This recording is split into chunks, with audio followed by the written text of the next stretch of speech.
समाज में देवर और भाभी का रिश्ता माँ और बेटे के समान माना जाता है। लेकिन अगर वही रिश्ता पति और पत्नी में बदल जाए, तब समाज में जीना बड़ा ही मुश्किल हो जाता है। तो चलिए जानते हैं इस कहानी के बारे में, कैसे देवर और भाभी का रिश्ता पति और पत्नी में बदल गया। इस कहानी के बारे में जब आप पूरा सुनेंगे, तो शायद आपको एक बहुत बड़ी सीख जरूर मिलेगी। चलिए कहानी की शुरुआत करते हैं। नमस्कार दोस्तों, मैं हूं संतोष, आप सभी का स्वागत करता हूं अपने इस यूट्यूब चैनल में। दोस्तों, उत्तर प्रदेश के एक छोटे से गांव में चौधरी परिवार अपनी परंपराओं और मान्यता के लिए जाना जाता था। परिवार में बड़े भाई राजेश, उसकी पत्नी मीरा और छोटा भाई आदित्य एक साथ रहा करते थे। मीरा एक आदर्श गृहिणी थी और आदित्य जो हाल ही में अपनी पढ़ाई पूरा करके दिल्ली से घर आया था, शहर में नौकरी की तलाश कर रहा था। मीरा और आदित्य के बीच हमेशा एक मित्रता का रिश्ता था। मीरा आदित्य को अपने छोटे भाई की तरह देखती थी और आदित्य भी अपनी भाभी को एक माँ के समान मानता था और सम्मान देता था। परिवार के लिए आदित्य की पढ़ाई और करियर एक महत्वपूर्ण विषय था। वह अक्सर अपनी भाभी से सलाह लिया करता था और मीरा उसे प्रोत्साहित किया करती थी।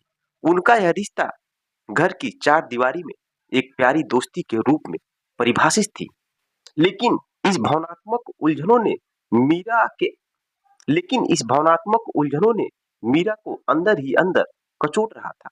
आदित्य भी अपनी भावनाओं को दबाने की कोशिश कर रहा था, लेकिन एक दिन दोनों के बीच की बातचीत में यह सच्चाई सामने आ गई।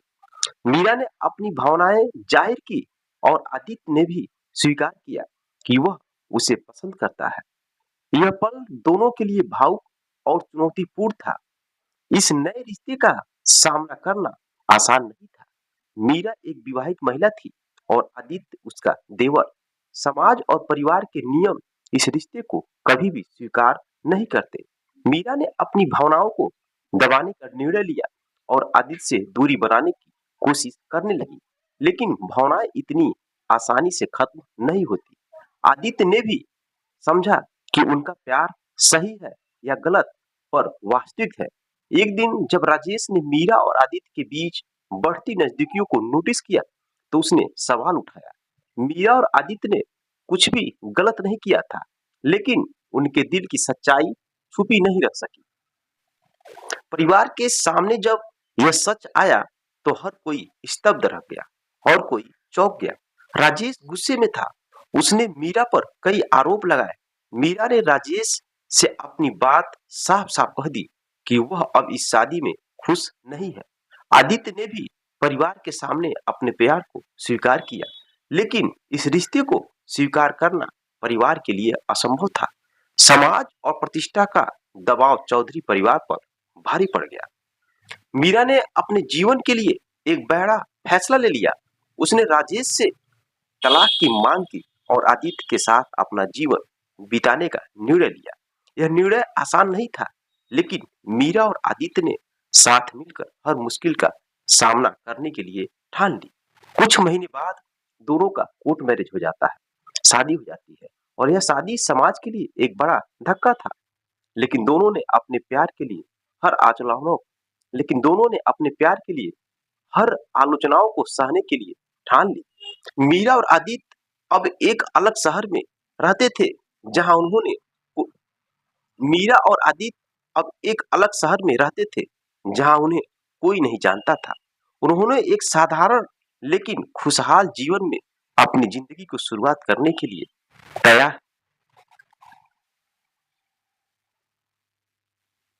मीरा और आदित्य अब एक अलग शहर में रहने लगे, जहां उन्हें कोई भी नहीं जानता था। उन्होंने एक साधारण पर खुशहाल जीवन की शुरुआत की। दोनों ने अपने अतीत से सीखा और अपने वर्तमान को संवारने में जुट गए।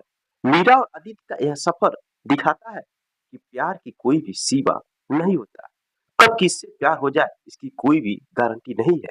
यह कहानी एक ऐसी जटिलता को दर्शाती है जहां भावनाएं और सामाजिक मान्यताएं टकराती हैं, लेकिन सच्चे प्रेम की ताकत हर बाधा को पार कर सकती है। मीरा और अतीत की कहानी हमें यह सिखाती है कि कभी कभी हमें अपने दिल की सुननी चाहिए, भले ही रास्ता कठिन हो। यह भी सच है कि समाज के नियम और परंपराएं हमारे जीवन पर गहरा असर डालती है, लेकिन सच्चा प्यार हर मुश्किल को पार करने की कोशिश रखता है। मेरे दोस्तों, यह रही कहानी।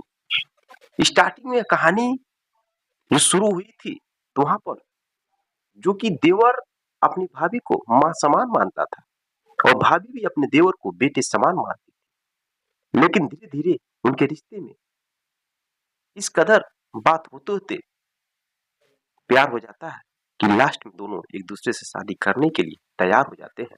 यानी कि माँ बेटे का रिश्ता पति और पत्नी में बदल जाता है और दोनों शादी कर लेते हैं। तो दोस्तों, क्या उन दोनों ने सही किया या गलत किया? कमेंट बॉक्स में कमेंट जरूर करिएगा। बाकी आपका राय क्या है इस कहानी के बारे में? कमेंट जरूर करिएगा। मिलते हैं नेक्स्ट वीडियो में नेक्स्ट कहानी के साथ। तब तक के लिए जय हिंद, जय भारत।